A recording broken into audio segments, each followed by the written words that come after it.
Hello everyone, welcome back to my YouTube channel. I hope you all are doing great. So आज की video रहने वाली है ख़ास, क्योंकि इसमें मैं क्लास 10th का जो चैप्टर है rise of nationalism in India वो कवर करने जा रही हूँ, वो भी एक स्टोरी फॉर्मेट में। और आपको ये वीडियो बहुत ज़्यादा पसंद आने वाला है, क्योंकि जिस चैप्टर को पढ़ने में क्लास में लगभग 1 वीक और मोर देन 1 वीक लग जाता है, वही वीडियो हम यहाँ पे लगभग 20 से 25 मिनट में चैप्टर को कवर करने वाले हैं। तो ज़्यादा टाइम वेस्ट ना करते हुए हम अपने चैप्टर को स्टार्ट करते हैं। तो स्टार्टिंग आपकी चैप्टर के नाम से स्टार्ट करते हैं, rise of nationalism in India. Nationalism, सबसे पहले हम बात करते हैं कि what is nationalism. Nationalism means love for your nation and your feelings for your nation.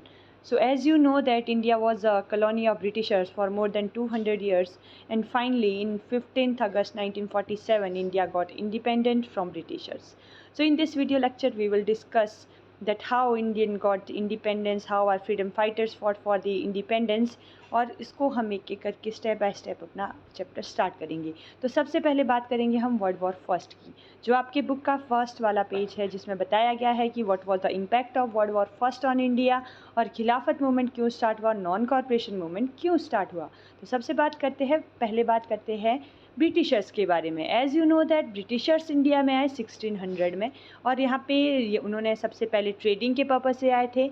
India की पॉलिटिकल इंस्टेबिलिटी को देख के उन्होंने क्या कर दिया, इंडिया के ऊपर अपना कब्जा कर लिया। और finally in 1757 battle of Plassey के नाम से हम जिसको जानते हैं, उसके कारण इंडिया के ऊपर ब्रिटिशर्स का कंट्रोल हो गया।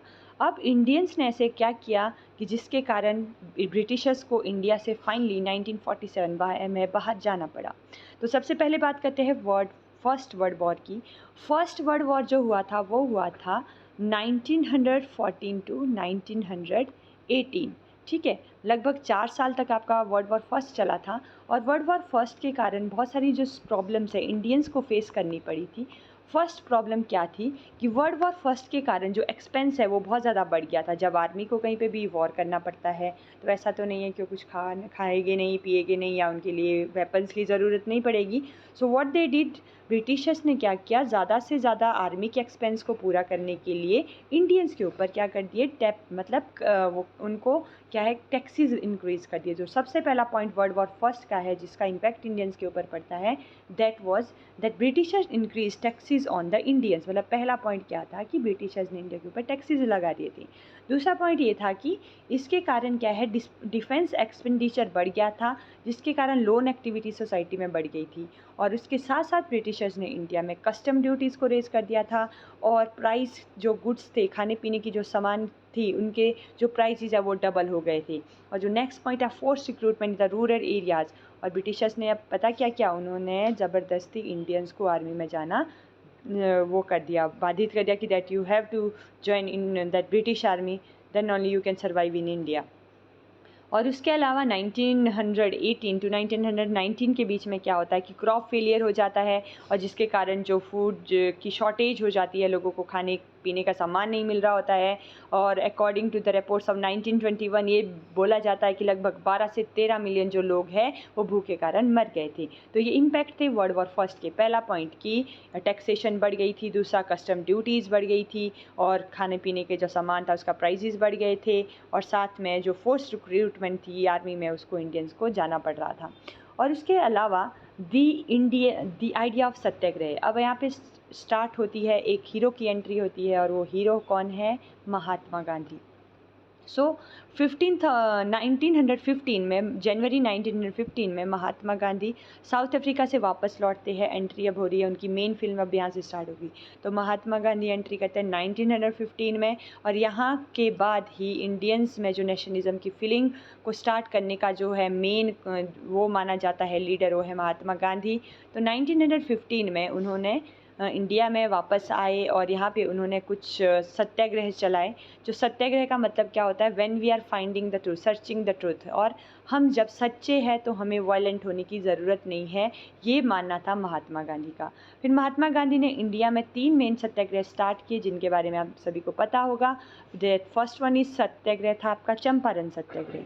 चंपारण सत्याग्रह हुआ था बेटा 1917 में, और जिसका जो रिलेटेड था इंडिगो प्लांटेशन में, और चंपारण कहाँ पे है, बिहार में है।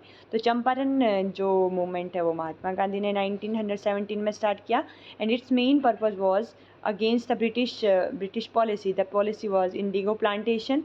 और उसके बाद यहाँ पे महात्मा गांधी जीत जाते हैं अपने प्रोसेशन में।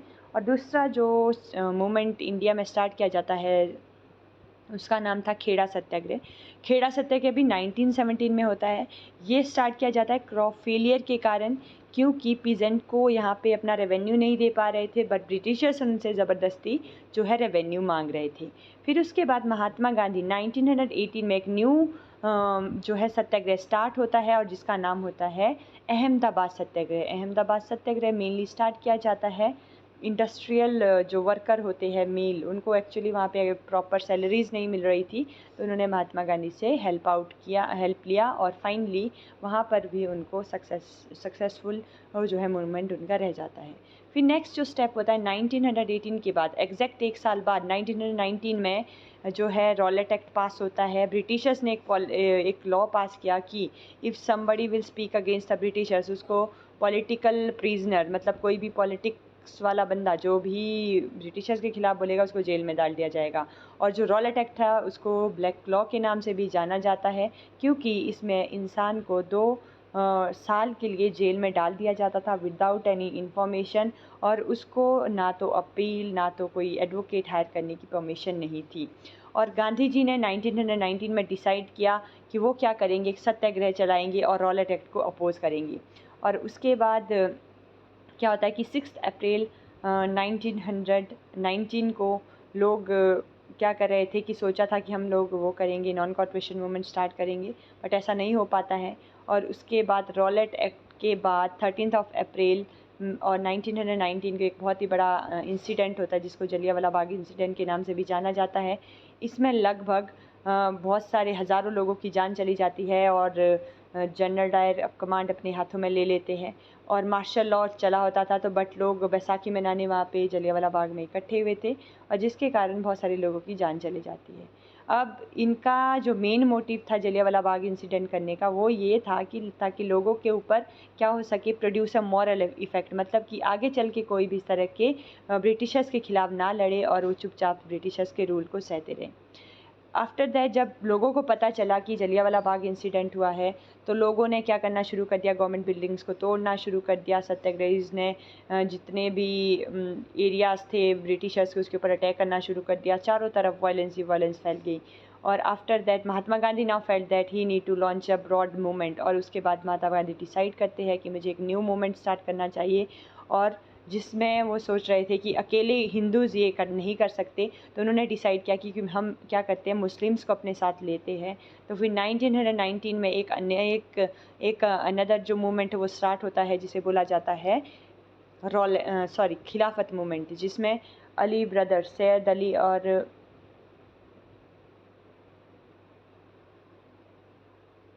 जिसमें मोहम्मद अली और शौकत अली, 2 अली ब्रदर्स होते हैं। और उसमें महात्मा गांधी ने ये उनके सामने एक प्रपोज़ल रखा कि हम जो खलीफा की पावर रिस्टोर करने के लिए हम आपकी मदद करेंगे, आप हमारे साथ नॉन कॉर्पोरेशन मूवमेंट का पार्ट बनिए।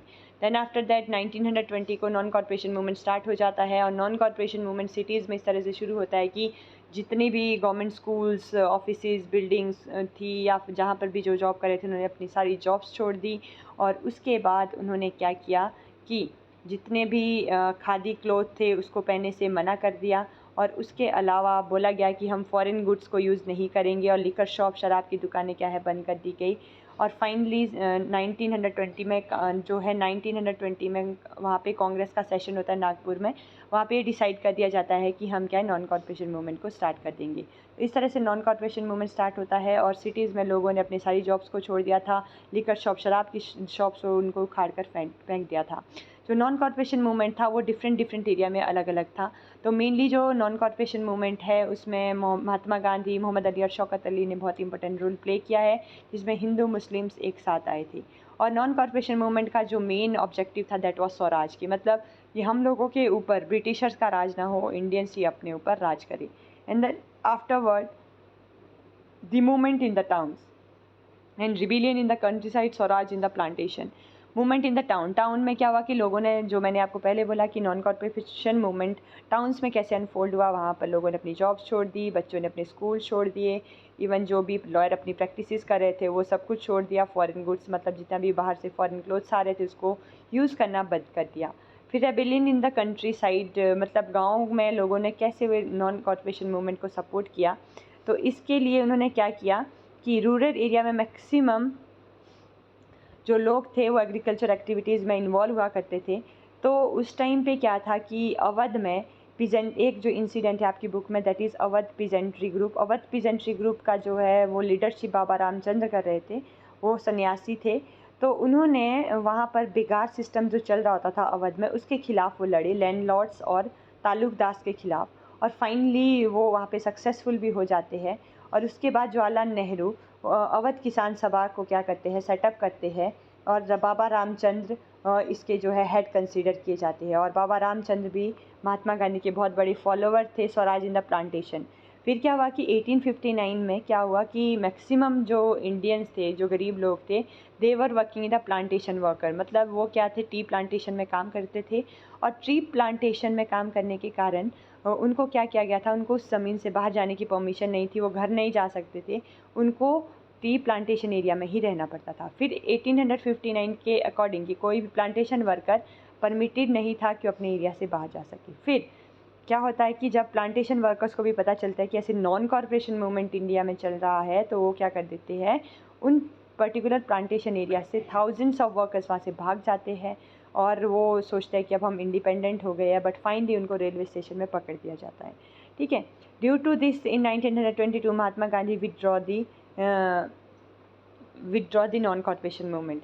अब नॉन कॉर्पोरेशन मूवमेंट धीरे धीरे ढीला पड़ने लगा था, क्योंकि महात्मा गांधी का, आपको पता था कि महात्मा गांधी के अकॉर्डिंग क्या था कि हम लोग नॉन कॉर्पोरेशन मूवमेंट चलाएंगे बट हम किसी को हर्ट नहीं करेंगे। तो बट क्या होता है कि एट चौरी चौरा एक प्लेस है, 1922 में एक पुलिस स्टेशन में, वहाँ पे क्या है, आग लगा दी जाती है, वहाँ बहुत सारे पुलिस वालों के साथ अटैक होता है और उन पुलिस वाले मारे जाते हैं। और फाइनली महात्मा गांधी ने 1922 में नॉन कॉर्पोरेशन मूवमेंट को विड्रॉ कर दिया, वापस ले लिया। He decided to train Indians before any other mass struggle. उन्होंने सोचा कि अब हमें क्या करना चाहिए, इंडियंस को हमें थोड़ा और ज़्यादा ट्रेन करना चाहिए, क्योंकि इस तरह से बात नहीं बनेगी। फिर एक अनदर मूवमेंट यहाँ पे इंडिया में स्टार्ट होता है जिसे बोला जाता है civil disobedience movement. Civil disobedience movement का मतलब था कि जिसमें हम डायरेक्ट जो भी रूल्स एंड रेगुलेशन ब्रिटिशर्स पास करेंगे हम उसको क्या करेंगे, बॉयकॉट करेंगे। तो civil disobedience movement was also started by Mahatma Gandhi. Its main objective was to directly affect the policies of Britishers, and whatever the rules and regulation they will pass, they will be directly affected by the Indians. तो इस तरह से civil disobedience movement के बारे में लोगों ने बात करना शुरू कर दी। और बट इसके बीच में क्या है, जो है लोगों में आपस में बात नहीं बनती है, उसमें महात्मा गांधी और उनके जो फॉलोअर्स थे और कुछ लोग जो इंडियन नेशनल कांग्रेस में थे, उन लोगों में लड़ाई हो जाती है कि महात्मा गांधी बार बार आंदोलन चलाते हैं फिर वापस ले लेते हैं। इसके चलते कई लोग उसमें पार्टिसिपेट नहीं करना चाहते थे। तो finally CR Das and Motilal Nehru ने एक पार्टी को फॉर्म किया जिसका नाम था स्वराज पार्टी, जो कि 1923 में फॉर्म हुई थी। इसका मेन मकसद ये था कि वो इलेक्शन जीतेगी और डायरेक्ट काउंसिल में वो पार्टिसिपेट करेगी और ब्रिटिशर्स के काम के ऊपर डायरेक्टली इम्पैक्ट डालेंगी। And then after that reason for civil disobedience movement. अब हम आगे पढ़ेंगे कि सिविल डिसोबीडियंस मूवमेंट होने के पीछे क्या क्या रीज़न थे। सबसे पहले ब्रिटिशर्स ने एक बहुत गलत काम किया कि उन्होंने साइमन कमीशन अपॉइंट किया 1927 में। इसका मेन मकसद क्या था कि central legislature assembly expose some drawbacks in the government India act of 1919। और साइमन कमीशन को अपॉइंट किया गया ताकि वो क्या कर सके, जो भी कुछ कॉन्स्टिट्यूशनल रिफॉर्म्स वगैरह यहाँ पे करने उससे रिलेटेड वो कमीशन बनाया गया था। और 1927 में अपॉइंट होता है। और उसकी एक गलत बात ये होती है कि उसमें सारे के सारे 7 मेंबर क्या थे, साइमन कमीशन में जितने भी मेंबर्स थे सारे ब्रिटिशर्स थे, इंडियन एक भी नहीं था। इसका जो मेन रीज़न था कि इंडिया के लिए कॉन्स्टिट्यूशन के बारे में बात करना चाह रहे थे, असेंबली के बारे में बात करना चाह रहे थे, बट इसी में ब्रिटिशर्स नहीं, इसमें सारे के सारे ब्रिटिशर्स थे और इंडियन वाला एक भी नहीं था, जिसके कारण इंडियंस को गुस्सा आया और 1928 में ये इंडिया पहुंचा। बट इंडिया के लोगों ने इसको गो बैक साइमन के नारों के साथ इसका स्वागत किया और लाला लाजपत राय को लाठियों से मारकर उनके सिर पे लाठियाँ मारी जाती। इसी दौरान अंग्रेज़ों ने उनकी हत्या कर दी थी, जिसके कारण लोग बहुत ज़्यादा भड़क गए थे and they decided that they will start civil disobedience against the British policy and after that great economic depression in 1929। दूसरा जो रीज़न था सिविल डिसोबीडियंस मूवमेंट को शुरू होने का, that was the great economic depression in 1929। अब ये क्या था? In the effort of win their viceroy Lord Irwin announce October 1929 a vague offer of the dominant status for the India in an unspecified future and round table conference to discuss a future constitution. But this did not satisfy the Congress leader. In December 1929, under the presidency of Jawaharlal Nehru, Lahore Congress formalized the demand of Purna Swaraj of full independence for India.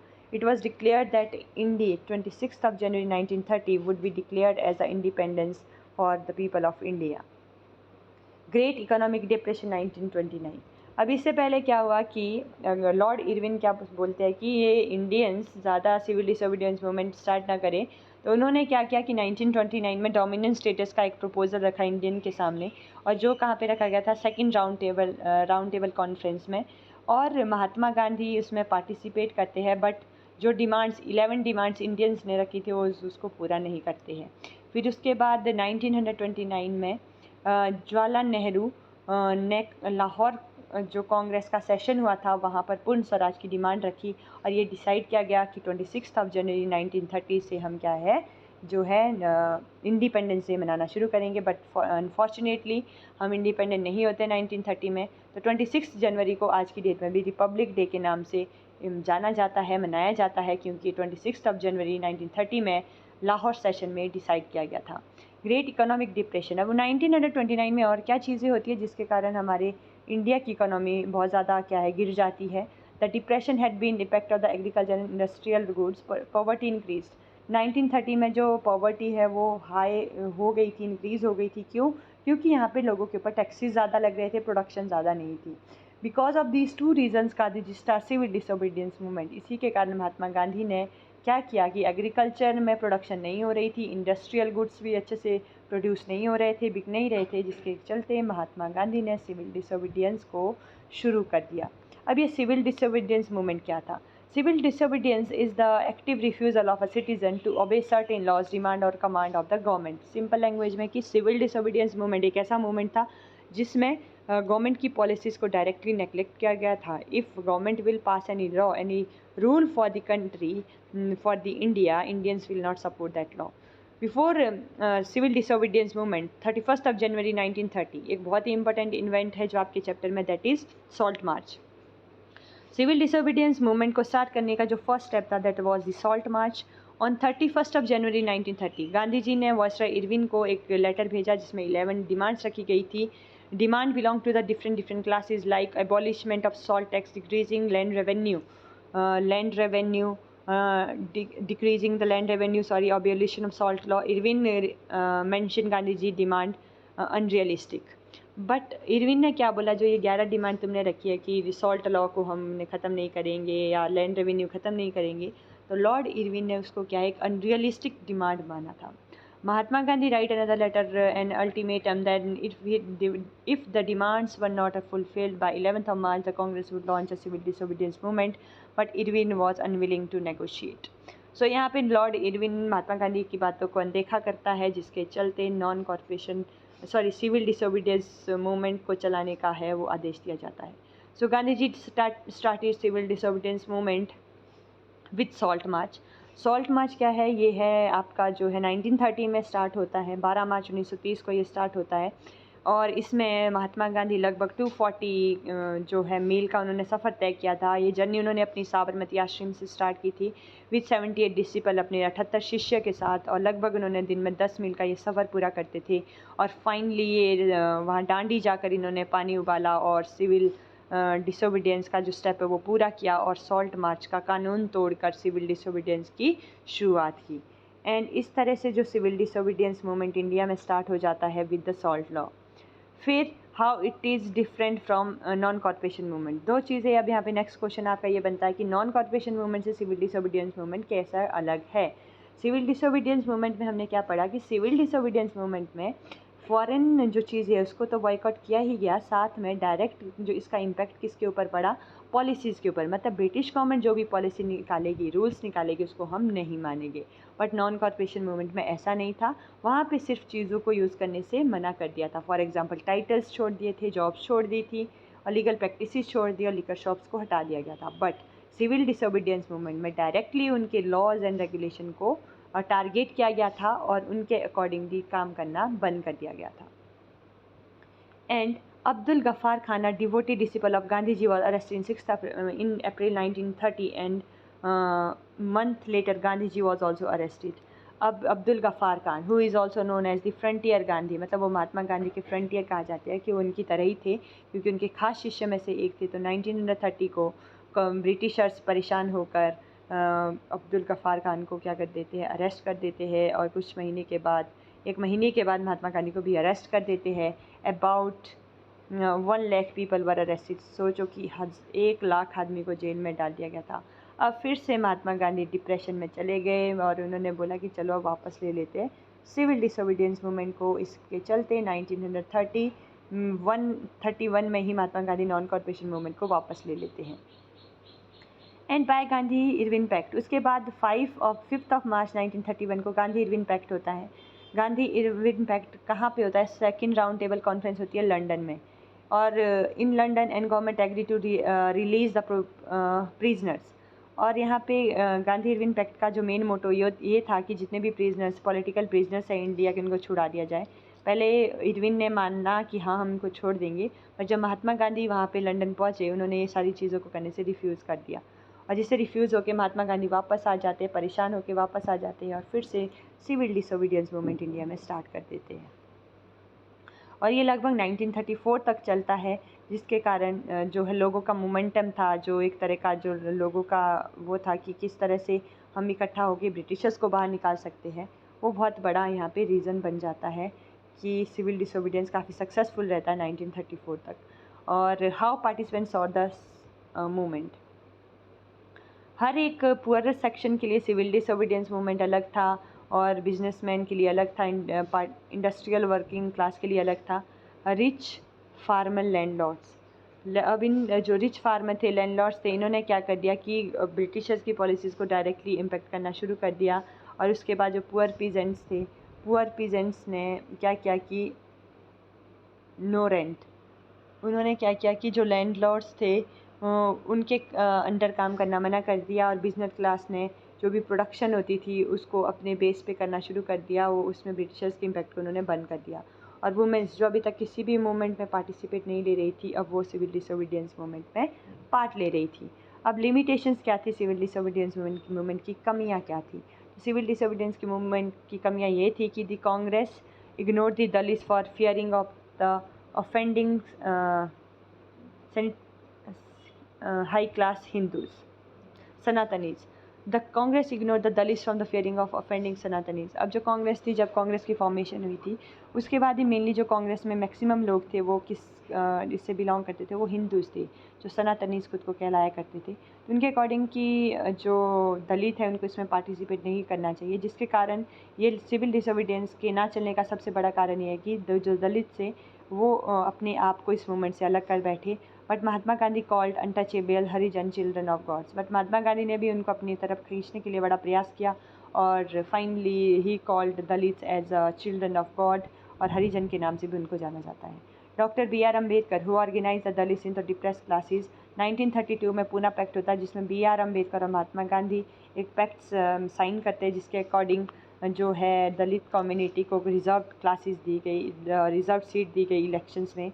And after that Gandhi began fast unto death. Mahatma Gandhi ने Poona pact से पहले एक वो भी रखा, fast भी रखा कि अगर दलित अपने लिए सेपरेट रीजन की बात करेंगे तो मैं तब तक खाना नहीं खाऊंगा। तो 1932 में फाइनली उनके और B.R. अम्बेडकर के बीच में एक समझौता होता है, जिसमें क्या किया जाता है कि दलित कम्युनिटीज़ को सेपरेट वो दिया जाता है, रिजर्वेशंस दिए जाते हैं कुछ सीट्स पे, जो आज की डेट में भी हमें देखने को मिलते हैं। फिर मोहम्मद अली जिन्ना जो यहाँ पे मेन कैरेक्टर है, मोहम्मद अली जिन्ना, मुस्लिम league was unwilling to give demand of the separate electorate if Muslims are assured deserved since the Muslim dominated provinces Bengal and Punjab. अब उसके बाद मोहम्मद अली जिन्ना ने एक सेपरेट स्टेट की डिमांड करी कि हमें एक सेपरेट स्टेट चाहिए क्योंकि तुम लोग हमें सिविल डिसोबीडियंस में नहीं ले रहे हो। Hence the start of civil disobedience movement created an atmosphere of suspicion of distrust between communities।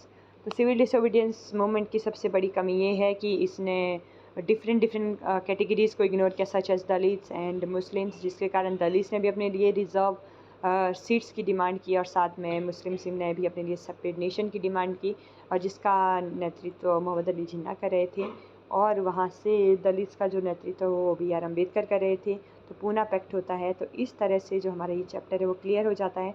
Mainly इसमें जो मेन डेट्स है हमने स्टार्ट की 1915 से, महात्मा गांधी रिटर्न होते हैं और उसके बाद 1909 में हिंद स्वराज बुक लिखी जाती है, जिसमें कहा जाता है कि इंडिया में जो ब्रिटिशर्स हैं उनका जो कॉपरेशन है, इंडिया के कॉपरेशन की वजह से ब्रिटिशर्स इंडिया में, so we should stop cooperating them, जिसके चलते आगे नॉन कॉपरेशन मूवमेंट 1920 में होता है। 1919 में 3 इवेंट होते हैं, खिलाफत मूवमेंट, जलियांवाला बाग इंसिडेंट और रॉलेट एक्ट। और उसके बाद आपने देखा होगा कि 1923 में स्वराज पार्टी बनती है, और स्वराज पार्टी बनने के बाद 1922 में चौरा चौरी इंसिडेंट के बाद सिविल नॉन कॉर्पोरेशन मूवमेंट वापस ले लिया जाता है। और उसके बाद जो है 1929 में लाहौर सेशन होता है, जिसमें पूर्ण स्वराज की डिमांड रखी जाती है। और फिर लाहौर सेशन में ये बोला जाता है कि हम इंडिपेंडेंस डे मनाएंगे 26 जनवरी को, बट हम नहीं, इंडिपेंडेंस नहीं मिल पाती। और उसके बाद 1930 को जो है वो सॉल्ट मार्च स्टार्ट होता है, और उसके बाद 1931 में सिविल डिसोबीडियंस स्टार्ट होता है, जिसके साथ ही ये मतलब एक स्टेप था कि कैसे ब्रिटिशर्स ने हम लोगों को परेशान किया और हमने किस तरह से उनके खिलाफ़ लड़े और इंडिपेंडेंस हमने पाई। आई होप आपको ये चैप्टर पसंद आया होगा, और पूरी की पूरी स्टोरी को 2-3 बार सुनिएगा, आपको पूरा का चैप्टर क्लियर हो जाएगा। Thank you very much.